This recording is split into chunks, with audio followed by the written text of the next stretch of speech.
નમસ્કાર દર્શક મિત્રો, હું છું એન્કર અર્પિતા પટેલ। દેશભરના તાજા અને સચોટ સમાચાર આપણી ભાષામાં જોવા માટે A1 અભિપ્રાય ન્યૂઝમાં આપનું હાર્દિક સ્વાગત છે। હવે જોઈએ મુખ્ય સમાચાર।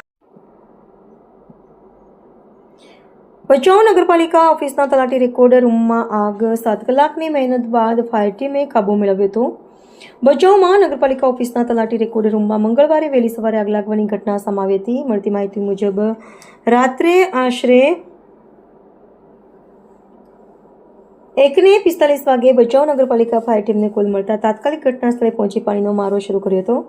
આગ વિકરાળ હોવા તેમજ રૂમ અંદર લાવવાને કારણે તેને કાબૂમાં લેવી મુશ્કેલ બની હતી। ફાયર ટીમે અંદાજે 12,000 લીટરથી વધુ પાણીનો મારો ચલાવી સતત 7 કલાકની મહેનત બાદ આગ પર કાબુ મેળવ્યો હતો। કામગીરી દરમિયાન રોડ લાઇટ વાહનો પણ ઉપયોગ કરી ઉપરથી પતરા ખોલી ધુમાડો બહાર કાઢવાનો પ્રયાસ કરવામાં આવ્યો હતો। રિપોર્ટર ભરત ઠાકોર, કચ્છ।